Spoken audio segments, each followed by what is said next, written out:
Hi, it's Kristen here at UT Southwestern. Thank you for joining our chat on breast MRI with diagnostic radiologist, Dr. Phil Evans.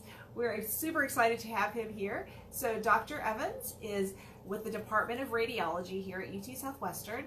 He's also director of the Center for Breast Care, and he is the division chief for the Division of Breast Imaging. So lots of titles there. Thank you for joining us. My pleasure, Kristen. Absolutely. This should be a really great chat. I just want to remind people that, as usual, when we're talking about health, it's a very personal, private discussion. So we can't answer really specific questions about your health, but we'll definitely answer any questions in general, and we're happy to do so. We just have to respect those patient privacy laws that exist. So to get us started, Dr. Evans, you and I talked about this a little bit, but what do you recommend to your patients regarding the frequency of breast cancer screenings? Well, Kristen, one of the most important things a woman can do is to have an annual screening mammogram. And we recommend that you begin screening, if you're at average risk of developing breast cancer, at age 40. 40 is a very good age because it is the time when breast cancer incidence substantially increases. The risk of developing breast cancer between the ages of 40 and 44 are twice as great as between 35 and 39. So this is the right time to start being screened for breast cancer. We also know that there's 1 out of every 6 breast cancers occurs in women in their 40s. So it's very important to begin screening at that time. One of the biggest stories that we can tell about what has happened with breast cancer screening over the last 30 years, since the early 1990s, is that the death rate from breast cancer has dropped by 40%. So this is an incredible story, incredible medical story, a success story for what's happened with screening mammography, because screening mammography is the principal reason, along with advances in treatment, that have caused this marked drop in breast cancer death rates. We also know there's some people out there who say you should start screening at 50. Well, why would you want to do that? Because that just is 10 years late from when you have a chance of developing breast cancer. So what can happen there? More people can die if they don't get screened, or you might find your cancer later and you have more expensive or more extensive treatment. Some people say, how about let's screen only every other year, not do it annually. Well, again, that's kind of crazy, because again, more and more people are going to die. The cancers are just going to get bigger in the 2 years between screening instead of 1 year. So we think this is very, very important to screen annually, beginning at age 40, if you are at average risk. Some people are at higher risk of developing breast cancer, and that's something that we want to talk about later. And we know women between the ages of 40 and 49, 75% of women do not have any risk factors. 75%. So if you wait till you wait till 50, or if you want to just screen high risk people, it makes no sense whatsoever. Right. So we've started to get some questions in, but before we get to those, I want to ask you, why do some organizations recommend that women start at age 30? Well, what the organizations, and these organizations, the American College of Radiology and the Society of Breast Imaging, recommend that women have a risk assessment at age 30. And the reason for this is the time to understand what your risk of developing breast cancer is when you're young, so that you can determine when you need to start screening.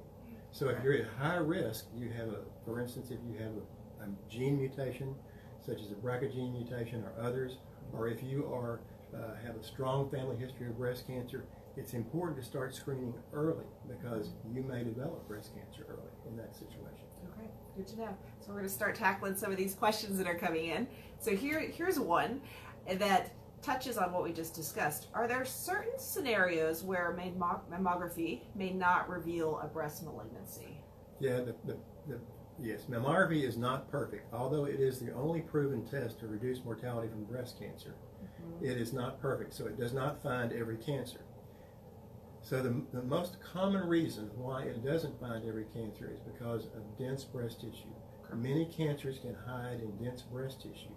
And so that's usually the reason when mammography fails to find a breast cancer, because it's hidden by dense breast tissue. We have other tests that we can use in women who have dense breast tissue. Mm-hmm. Dense breast tissue means that there's a lot of dense fibroglandular tissue and not so much fat in the breast tissue. It's like trying to find an animal in the forest because you can't see through the forest. Okay. But if the clear field is out there, like a person who has fat in their breast tissue, we can see the cancers very easily. Okay. So it is when we have a situation with dense breast tissue, that makes it very difficult. Okay. But we can do things to mitigate that. We can use a method called tomosynthesis, which helps us see through dense breast tissue. Mm-hmm. We can use ultrasound, and we can use MRI. Okay, that actually hits our next question from Charlene. Who is a good candidate for a breast MRI in lieu of a mammography? Well, here's the way it works. MRI is extremely useful in women who are at high risk of developing breast cancer.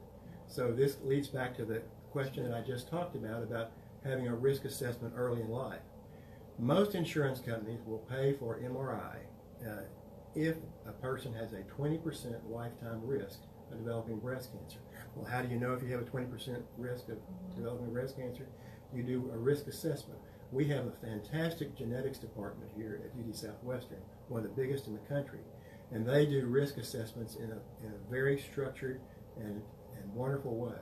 And so if you could see one of our genetics counselors here, you could find out your risk assessment and find out whether you fall in the category of having a lifetime risk of greater than 20% or not. You can ask your doctor also to do a risk assessment. There are several risk tools that can be used, and these are very helpful. So if you're at high risk, greater than 20% lifetime risk, you would most likely qualify for a screening MRI. But it's not MRI by itself, it's also MRI and mammography. Okay, so it's important to combine the two? That's right. Okay, really great question. Thanks for asking, Shirley. So this is a question that comes in from John. Can you explain what a false positive result is? Yes. Is that for both breast MRI and mammography? Yes, yes. Mammography and MRI both have what's called false positive. What that means is something is seen on the mammogram or MRI that is thought to be cancer, but it turns out not to be cancer. Okay. So mammography has a false positive rate, MRI has a false positive rate, and so these are one of the limitations of both the two tests, that they have false positive rates. Almost all breast imaging tools have false positive rates, and one of the reasons for that is because we're trying to find the cancers so early and so when they're just barely there, that sometimes things that aren't cancer look like they could be cancer. And so there's been a big discussion about whether women will be able to tolerate false positives or not. Most circumstances, women are very happy when they find out they don't have cancer, but they want to make the best of early detection. And so that's what we try to do. We don't want to wait till the cancer is so large that anybody can see it. We want to find it when it's very early and very treatable. Gotcha. Great question. So here's one from Andy. If breast cancer runs in my family, should I be getting more regular checkups than someone who doesn't have a history of breast cancer? It depends. It depends on what family members have breast cancer, and so that's why I say the risk assessment is so important. If you have all first-degree relatives, which are mother, sister, daughter, and those are the people in your family that have breast cancer, then it may be important for you to get checkups in a different way. I mean, the highest risk people generally have mammography and MRI yearly, and we usually alternate those every 6 months, so the person has some test every 6 months. So what happens when somebody undergoes a breast MRI? How does that differ from a mammogram? Well, a mammogram is done with X-ray, and many women out there know exactly what that is where the breast is placed between two plates. Compression is used to make sure we get a real clear picture. The images are made and sent to the radiologist to review on workstations, and the mammogram is interpreted. It takes about 5 to 10 minutes to have a mammogram most commonly. An MRI is done in a room with a big magnet, a big cylindrical magnet, and it requires an injection of contrast media to have the MRI done. The woman lies on a table on her stomach. She lies on a platform that has breast coils within it, and examination usually takes around 20 to 25 minutes to be done.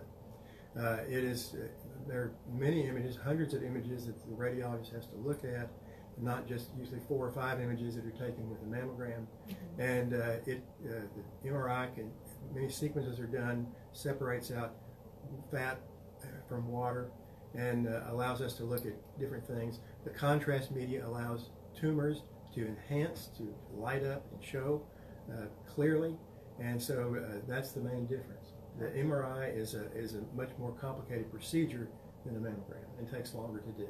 So when you are having an MRI, are they open MRIs? You have to go into a tube, or is it closed? You go into it in most places. For breast MRI, it's done with a tube type magnet. The way that we do it that makes many people happy is the patient goes in feet first.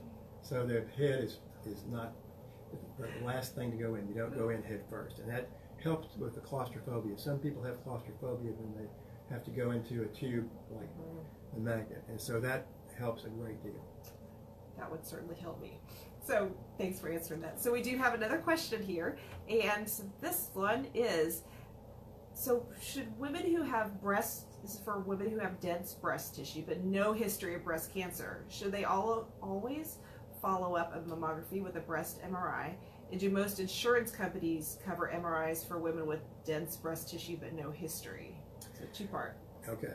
Well, first of all, most MRIs are covered because of a high risk. Now, there's you have to have a lot of family history or a breast cancer gene usually to be considered to be at high risk when it comes to risk assessment. Dense breasts by themselves usually will not get you an MRI paid for by an insurance company. So most of the time that's not done. But the other things that we can do tomosynthesis on women who have dense breasts but no family history, or ultrasound can be done. And many times insurance companies will pay for that. Mm-hmm. Okay, so how does somebody prepare for a breast MRI? Well, really there's not that much preparation that goes into it, but the two things that one has to be concerned about is that if you're having a screening MRI, it's important that your menstrual cycle comes into play on this. Because MRI is so sensitive, it is sensitive to the increase in levels of hormones that occur right before your menstrual cycle begins. So we like to do an MRI for screening on days 10 to 14 of the menstrual cycle. So it needs to be scheduled during that time frame. That's when the hormones put out by the ovaries are the lowest. Mm-hmm. Second, if you have any sort of metal device in your body, it needs to be noted and make sure it's not a magnetic piece of metal. Like, for instance, titanium is not a magnetic metal, and it doesn't affect MRI. But the magnet is a very, very, very strong magnet. It is used for MRI. And if there's a magnetic piece of metal that's in your body, it can be moved or shifted. And so it must be clear to make sure that there is no metal in your body. Okay, so you can't have metal anywhere in your body. Well, that's right. And as long as you can have metal, but it just can't be a magnetic type of metal. Most metal implants that people have these days are not magnetic. But there are a lot that people may have had years ago that be the way. For instance, pacemakers are magnetic. They can be magnetic. And so that's one thing we have to be very careful about. Okay, that's good to know. So we are about 15 minutes into our chat already, so keep these questions coming. They're really great. We're having a really good discussion here. You do only have about 15 minutes left, so now's the time to get those last minute questions in. All right, so we talked about kind of what it actually looks like. What about tattoos? Somebody questioned that. Some tattoos have metallic in them. Well, some tattoos have some types of metal in them, and they generally don't cause a problem with we use a 1.5 Tesla magnet for our breast MRI. Mm-hmm. It may cause a problem sometimes with a higher Tesla magnet, 3T magnet, but most of the time it's not a serious problem. Okay, good to know. So when you're having a breast MRI, with a mammogram, a radiologist interprets results. For an MRI, who interprets those, and how long does it take? Well, the radiologist will interpret the MRI results. It takes a little bit longer to interpret those results than it does with the mammogram.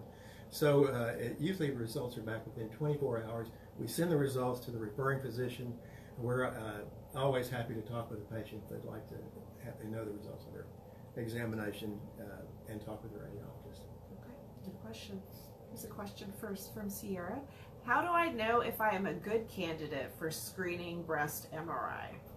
Well, the best way to know is to find out your risk and to have that risk assessment that we talked about. There are several risk tools we talked about that are very good.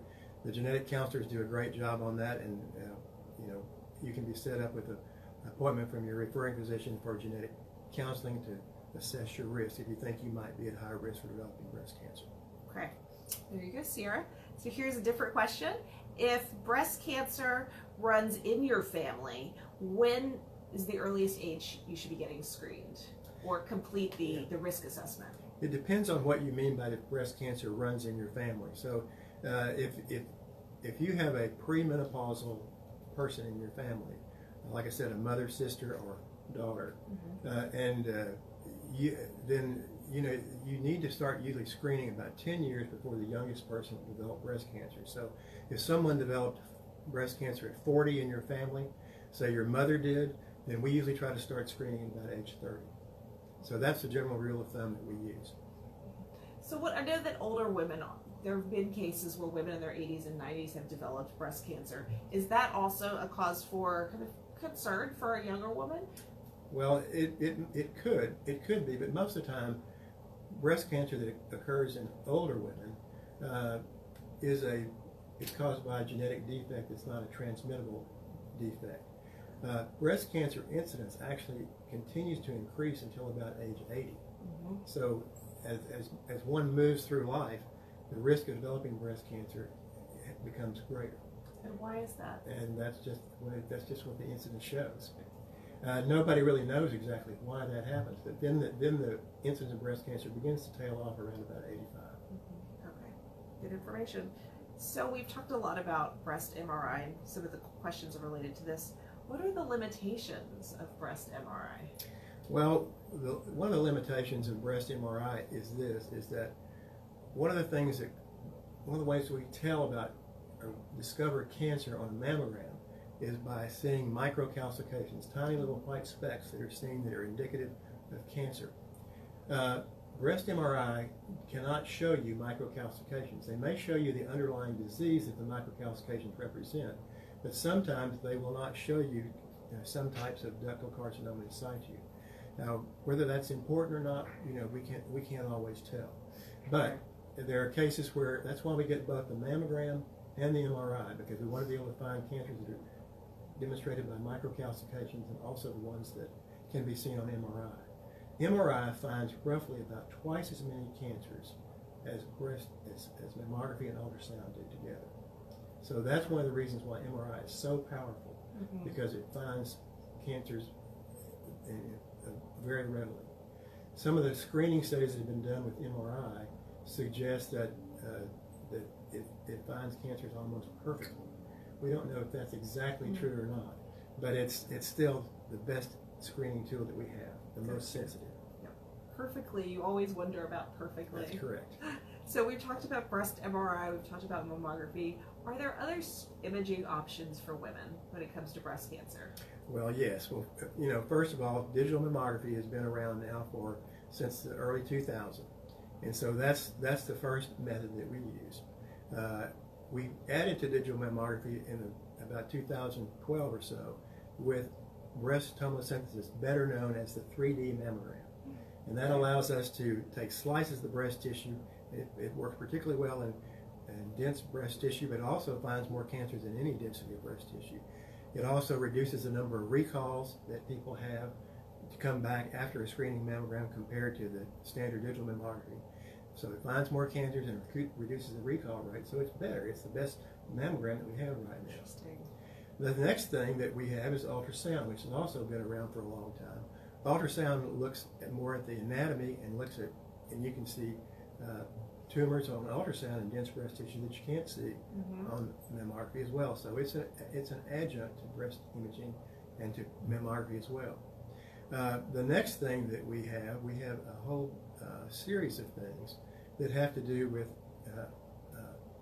molecular imaging, it's called. So it's radioisotopic imaging, and we can use types of imaging to do that. We also have positron emission mammography, which we use Wow. here, which is like a big PET machine, only it's only limited to the breast.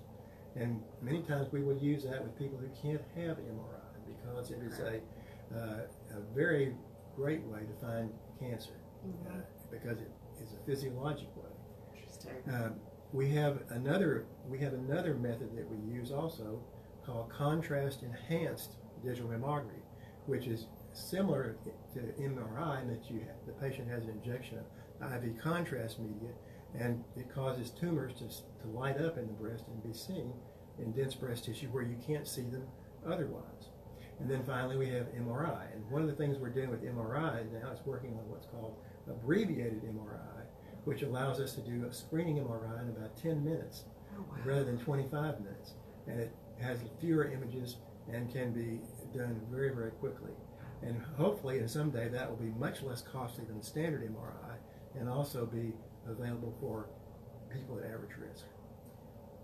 Yeah, there are quite a few options out there. There are. I had no idea there were so many options. There are quite a few options, and one may be right for one person and not for the other. It depends a lot on the risk factors. We talk a lot about personalized medicine, and this is what we have to use to try and use to determine which is best for the person, given their type of malignancy, given their type of staging that needs to be done, and that's why we have different methods of doing this. Gotcha. And so who's the best person to make that call on what type of test is best? Is that, a radiologist? Is it a breast imaging specialist? Is it your family physician? Where should that come from? Well, in terms of making a determination about the right test, it really should be done in consultation between the referring physician and the breast imaging radiologist. Okay. And that's usually the best way to do it. And also, of course, with consultation with the patient, because the patient may not want to do some of these tests as well. So you always have to listen to what the patient tells you in terms of when you're making a decision about what is the right thing for that person. Okay, well, we did receive some private comments kind of on the side of this that several people were indicating that they don't want to do mammography because it hurts. I mean, they're squeezed and they don't like that. I mean, is breast MRI a feasible option for somebody that just doesn't want to do a mammogram? Well, it is a feasible option, but it may not be paid for. So if someone is just cannot, the compression is just too difficult for them, we can do breast ultrasound because there's not any compression with breast ultrasound. Okay. So that's another way of being screened. Breast ultrasound is not as effective as mammography, but it is another option. And so we use breast ultrasound mostly as a supplemental screening tool rather than a primary screening tool. But that's another way it can be done. And so that would be an option. A lot of the times it has to do with the technologist, exactly how the breast is compressed. We always say we compress because we care, because we want to make sure that we get clear images and we can detect cancer early. Right. We compress because we care. I like that. All right, so we've got a couple more questions here. This has been fantastic. We have about 5 minutes left, so we're going to take the last couple questions. But if there's something that's burning and you need to know, please put it in now. But here's another question, a follow-up from Sierra. What do you think are the most significant emerging trends in breast imaging? Well, I think the most significant trends, and you've heard me talk about this a little bit already, is the use of contrast media to be able to find more cancers. We know that the contrast-enhanced digital mammography is very similar, we think it's very similar to the number of cancers that we find with MRI. And it's just not as crisp and clear as we see with MRI, and you don't see certain areas outside the breast as well as you with MRI.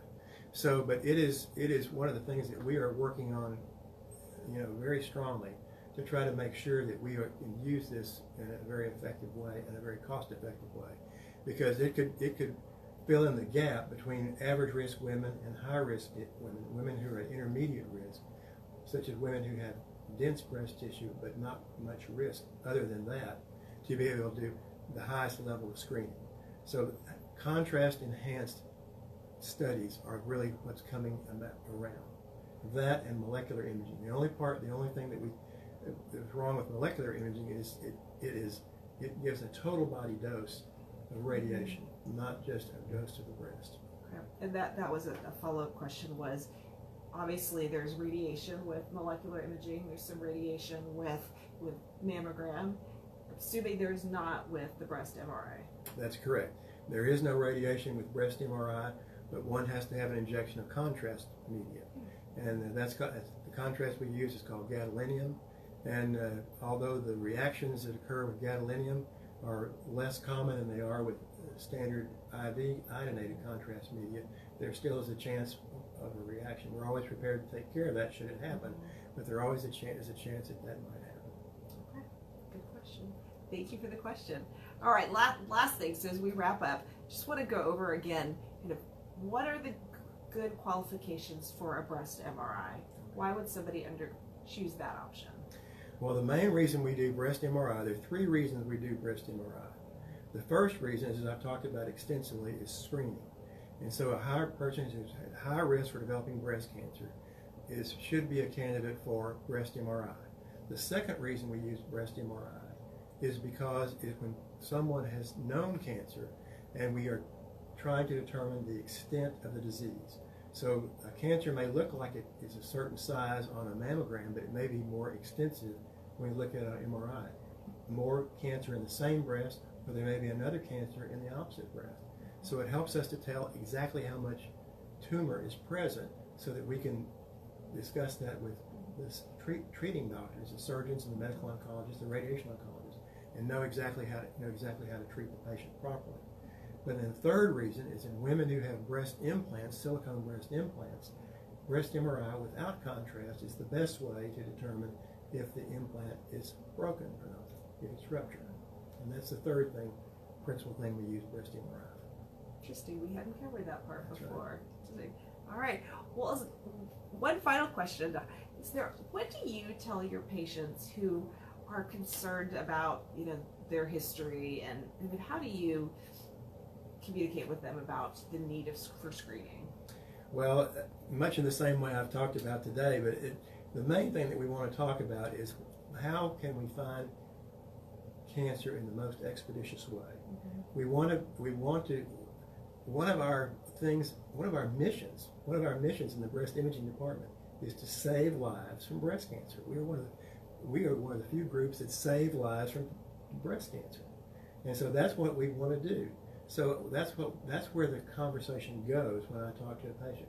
How can we best do what's the right thing for you to save your life and make sure that if you develop breast cancer, we find it early and we can take care of it, so that you're not in the ditch. It's just a bump in the road. All right, well, that's all the time we have. But I want to thank you, Dr. Evans, for joining us. Yeah, it's been a great chat. I want to thank everybody for all the questions. I also want to make sure to thank Moncrief Cancer Institute in Fort Worth for helping us promote this chat, as well as the Department of Radiology here at UT Southwestern. So as usual, this will be here on Facebook. You can also watch it on YouTube later today, and we'll put that link in the feed. So I hope you all had a wonderful time, and thank you for joining us.